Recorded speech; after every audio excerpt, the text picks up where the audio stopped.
On the news, one officer killed and another injured as bandits attack police post in Kina State. Tinubu says universities central to attaining new Nigeria, restates commitment to improving tertiary education. And fresh crisis looms in PDP over National Secretary position amid tussle between Anyanwu and Ude Okoye.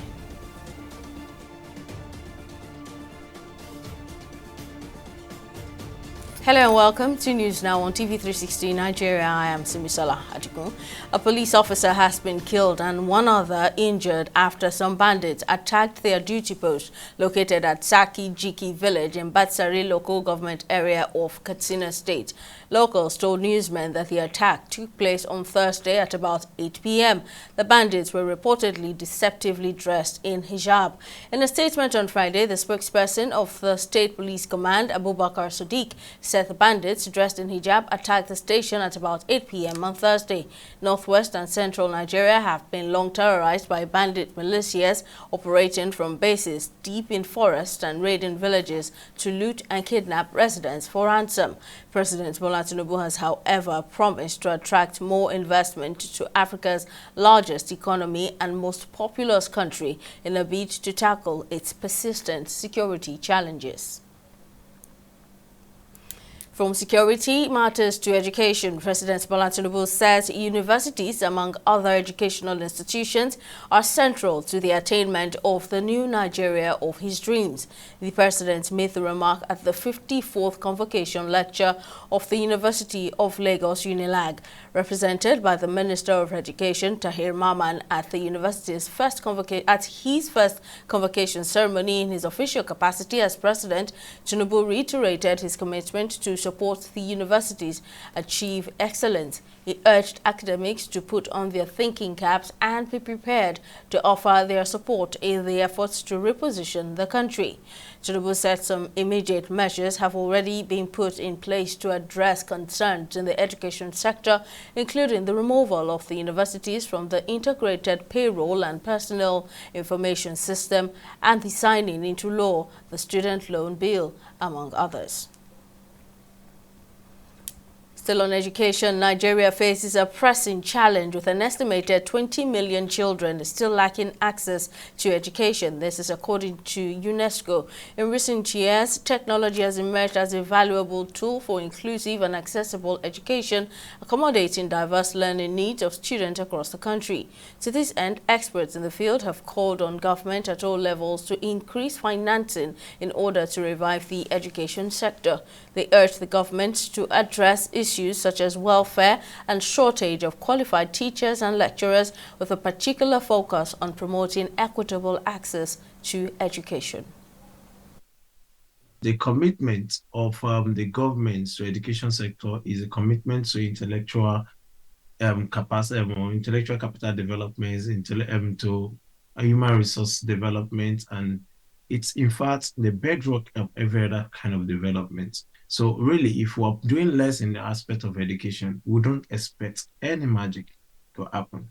Can any Nigerian lecturers, him or ourselves, to embark on a foreign training based on salary? No, because the salary is not enough.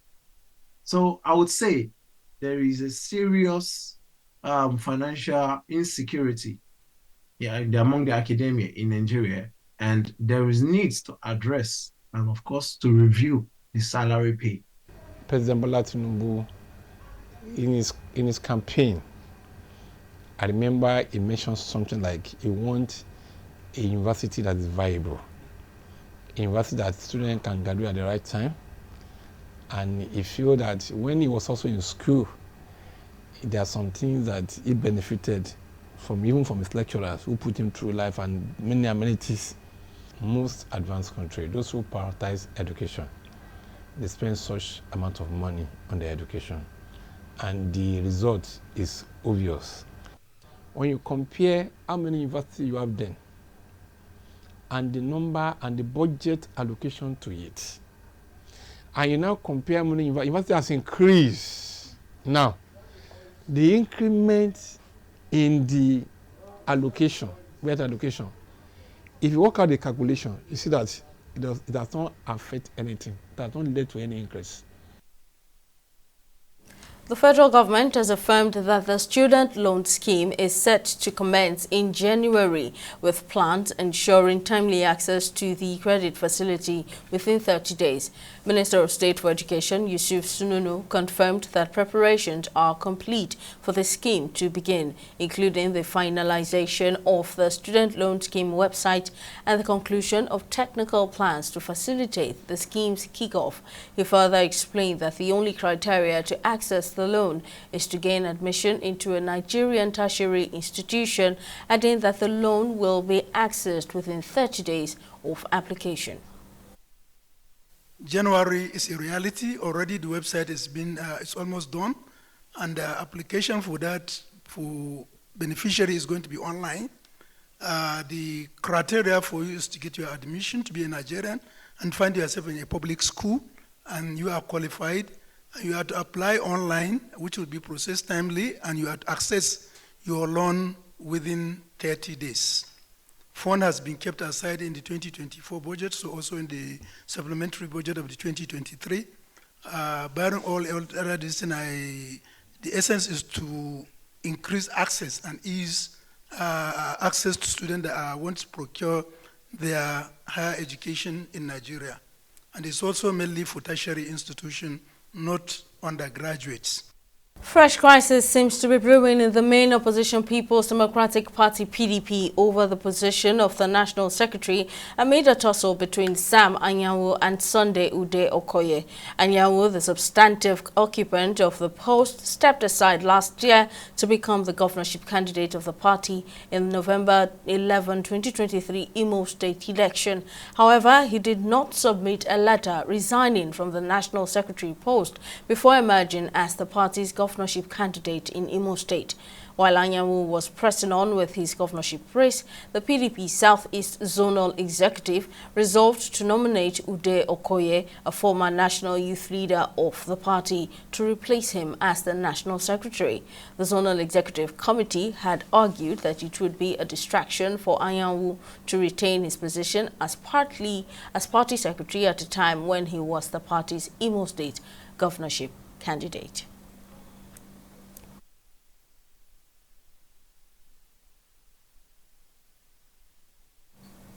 Meanwhile, members of the PDP have blamed the absence of unity and like-mindedness as reasons for the unending crisis rocking the party, which has worsened following the declaration of Sam Anyanwu as the valid National Secretary of the party by Justice Inyang Ekwo of the Federal High Court in Abuja.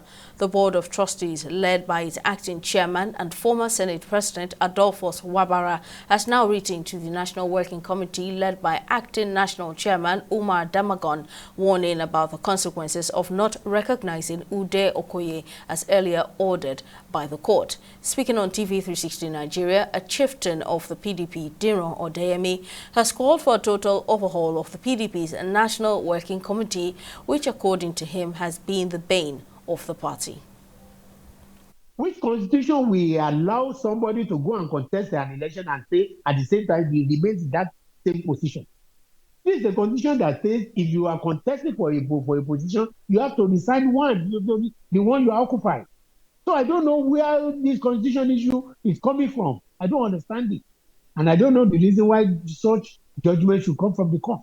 But just like I say, there's always that opportunity to appeal any judgment. And I'm sure PDP will appeal the judgment. But by and large, it is a sign, it is a signal that there is disunity, a huge one within PDP. And when the solution will come, is still what we still don't know. We remain confused as a political party. That's the truth. This is a very great indictment on the entire National Working Committee we have in place right now. In fact, we have this impression that, they are too weak to take a decision that will be of benefit to the entire party. And people are even praying, for the time to come for them to leave, because we are not achieving anything. We are not moving forward. They cannot take any decision that will be of benefit to the party. If not, how can you allow somebody who has become a candidate to to continue as the secretary of the party. In what capacity is that? Which constitution allowed that? So it's an indictment on the NWC, and it's a sign that we have a weak, very weak NWC. No other thing to say than to say that they are very weak. If you have a leadership that is not willing to take a decisive action over something that you know is going wrong or is not in the interest, in the overall interest of the party, it shows the kind of leader that we have. And that is why I'm repeating what I just said, that by the special grace of God, we cannot wait for this NWC to go away so that we can have new executive of the party that will streamline things and make sure that we have a viable political party as opposition. The Labour Party presidential candidate Peter Obi during the last presidential election has urged the Nigerian judiciary to stand on its own away from presidential interference. The former governor of Anambra State made the call at the service held in honor of late Chief Judge Nwakocha Nwoche on Friday, January 19. While describing the late Chief Judge as one whose journey in the legal sphere and Nigerian politics has left an indelible mark, Obi also urged Nigerians to face the current reality and seek ways to change the bad narratives through legal and acceptable means. And one man who can say the judiciary was working, because maybe now they say it's not working. Why do I say so? I got a judgment to become governor, the first in history of Nigeria, without giving anybody 1 naira, without even knowing any of the judges. Got the court of appeal. It was the same thing. I always tell people, the person who read the lead judgment, I saw him 2 years after. It was a history report that I saw somebody who came and tapped me from the back and said, if you were not doing well, I've regretted giving judgment in your favor. Eventually, I went to Supreme Court, got interpretation. I've already given up and packed my suitcase and went back to London. And one day my phone was ringing. They said, Supreme Court have returned you. I've never met anybody from Supreme Court.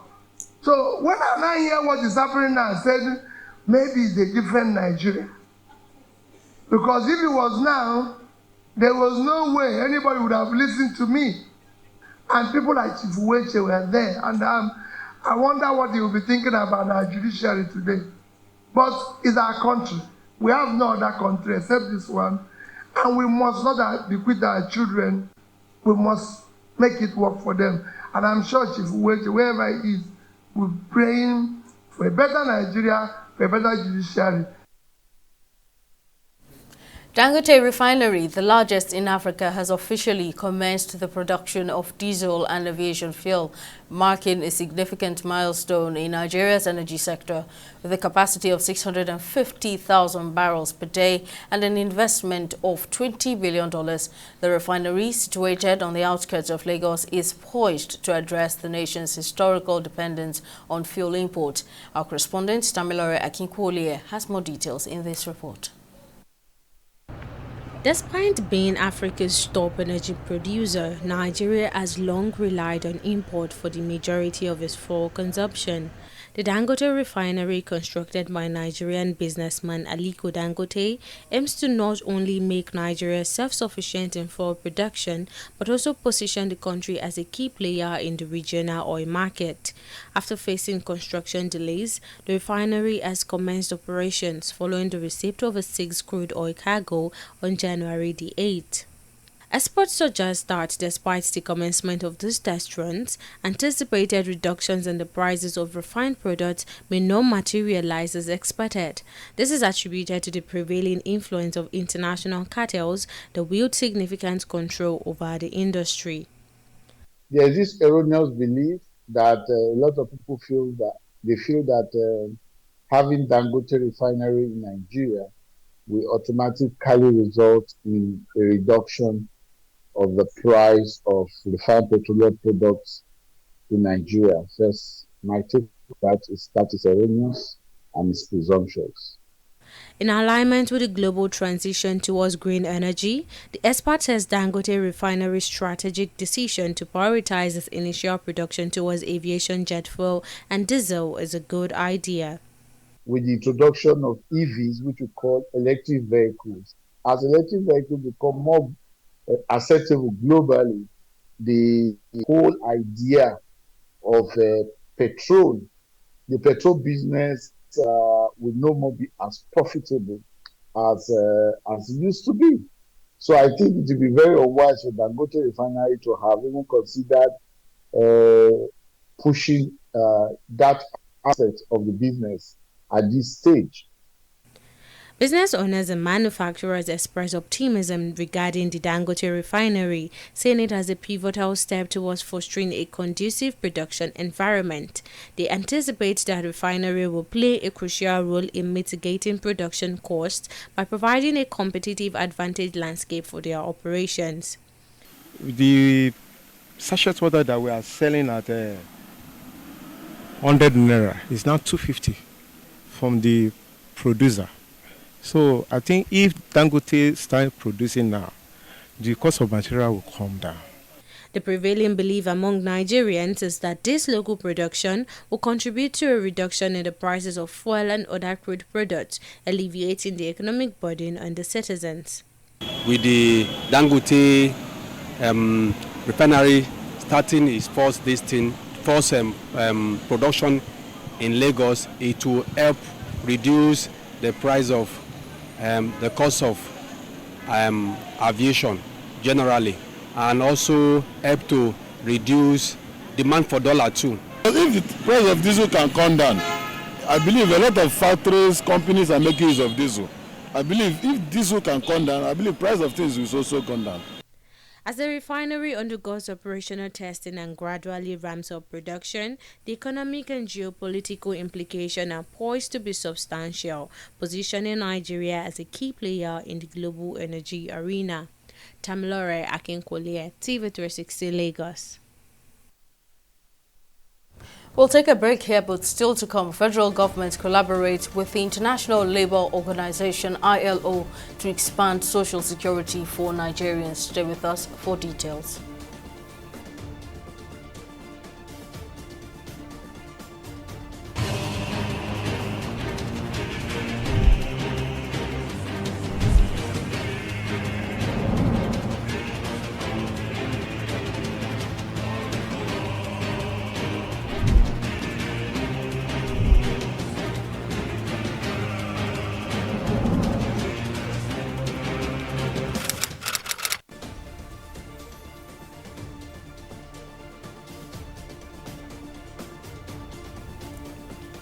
Welcome back. Here's a recap of our top stories. A police officer has been killed and another injured after some bandits attacked their duty post located at Saki Jiki village in Batsari local government area of Kina State.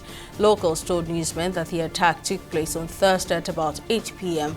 The bandits were deceptively dressed in hijab. We also told you that President Bola Tinubu had described universities, among other educational institutions, as central to the attainment of the new Nigeria of his dreams. The president, who was represented by the Minister of Education Tahir Maman at the 54th Convocation Lecture of the University of Lagos, UNILAG, reiterated his commitment to support the university to achieve excellence. He said some immediate measures have already been put in place to address concerns in the education sector, including the removal of the universities from the integrated payroll and personal information system and the signing into law the student loan bill, among others. In case you missed any of our news bulletins or for more updates, you can catch us on Limex World TV or log on to our website on www.tv360nigeria.com. You can also follow us on our social media platforms on Twitter, Instagram and YouTube at TV360 Nigeria, or download our mobile app on Google Play Store, Huawei App Gallery and Apple Store. On Facebook, we're at TV360 Online.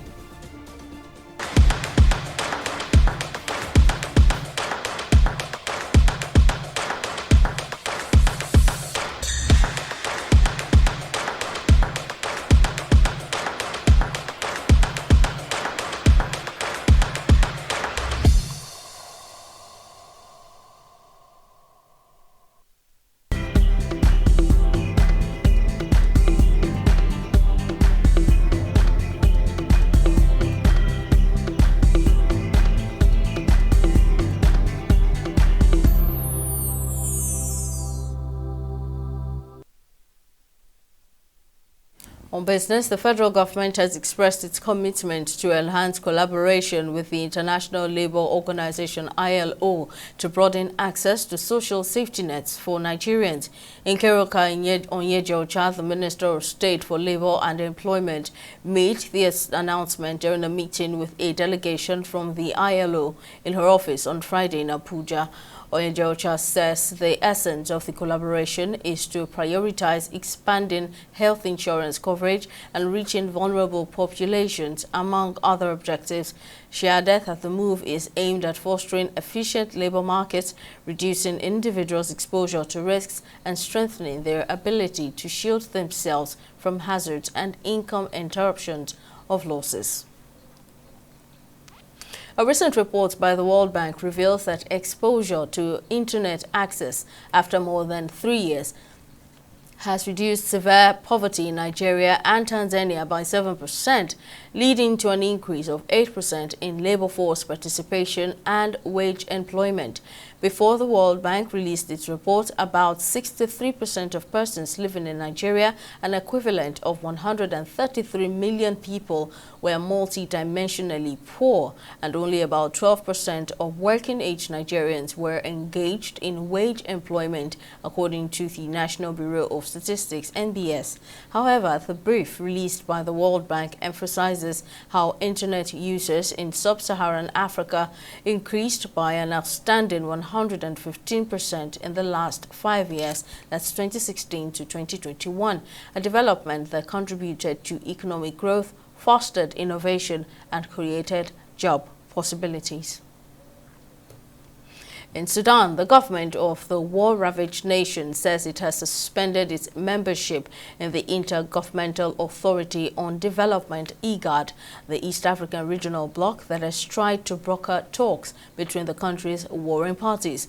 This came after inviting Mohamed Hamdan, the leader of the Rapid Support Forces (RSF), and charging the bloc to violating Sudan's sovereignty and setting a dangerous precedent.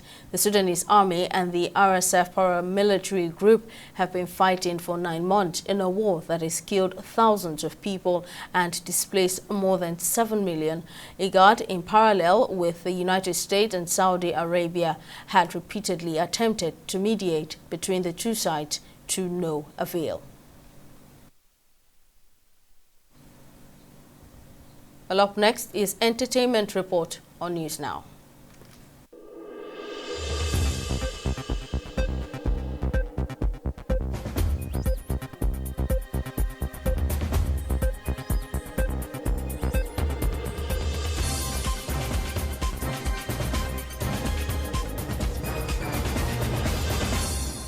Famous Nigerian actor K Remy has tied the knot with his wife Oluwatiwi in a traditional ceremony. The traditional ceremony took place in Lagos State on Friday. Before the ceremony, Remy posted the pre-wedding pictures on his Instagram page, kneeling before Oluwatiwi with a goat around his neck.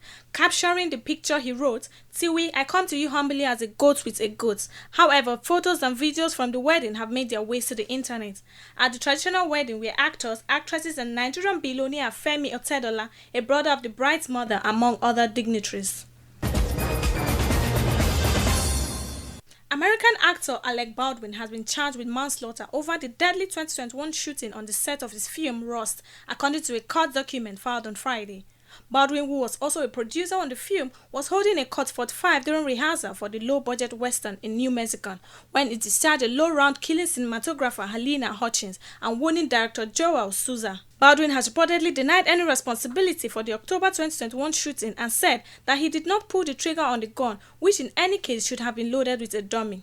Friday's development marks the latest attempt to hold someone to account for the deadly episode, which sent shockwave through Hollywood and led to calls for tightening rules around firearms on movie sets. Baldwin reportedly faces up to 18 months in jail if convicted of the new charge. And that's all on the entertainment segment of news now. Ogechukwu Kekwe, TV360, Lagos.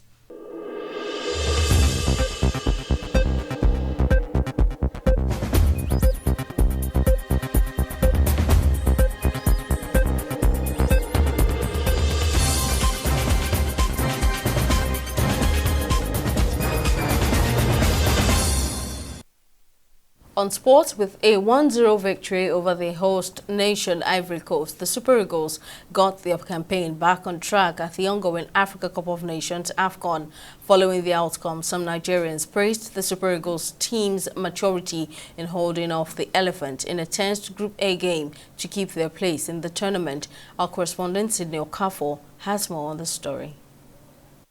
After a 1-1 draw against 46th ranked Equatorial Guinea, the three-time champions did not disappoint in their second game against host nation Ivory Coast.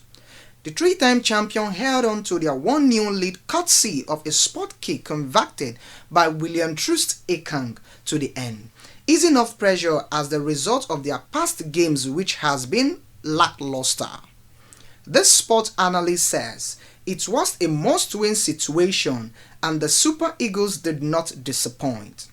It was a game where all the Ivorians needed was a draw. But for the Super Eagles, having dropped 2 points against Equatorial Guinea, and with the fact that Equatorial Guinea got all 3 points against Guinea-Bissau, which puts the Super Eagles in third position, it meant that they needed to go up against the odds, and they did it in stunning fashion. Not only did they switch the defense of the Ivorians, but they stopped the Ivorians from scoring in front of their home fans. That, I must say, was very impressive. Yusuf Pesero's team will face Guinea-Bissau at the Felix Ilfred Boni Stadium in Abidjan next Monday. Some sport fans say the Super Eagles' victory over the host nation has given the team the needed confidence ahead of the next game. Because winning the OC country was just like a morale booster. Even the team coming to play us too will be scared that these people that could won the OC country, what is going to be a walkover. Let's just take it that way. So I'm expecting us ending that group with 7 points. It's definitely a boost to them, and then it sends straight to the whole nations that, okay, this is the Nigeria we're expecting.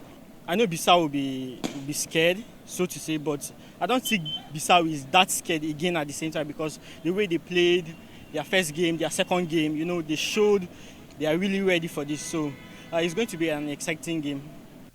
Although some Nigerians have criticized Yusuf Pesero's tactical formation for a long time, this sports analyst praised his strategy against the Ivorians.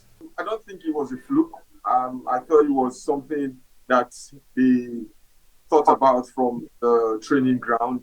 It was a 3 at the back system with Kamipasi coming in for the injured Alassane. And we saw Kamipasi at times. He played like a sweeper. He was dropping into the fence. And when we attacked, he dropped into the midfield. Sometimes he played as a makeshift left back before Zaidu was finally substituted. In the second half, he brought in Bright Osai, who ordinarily is a right back or can play as a wing back. He played him alongside Samuel Chukwueze and Victor Osimhen. It was a bold move from him. Following their victory over the host country, Nigerians believe that the Super Eagles have sent a message to other countries and have a chance to win their 4th African Cup of Nations. Sydney Okafor, TV360, Lagos. And with that, we wrap our bulletin. Thank you very much for watching. See you again next time. Bye for now.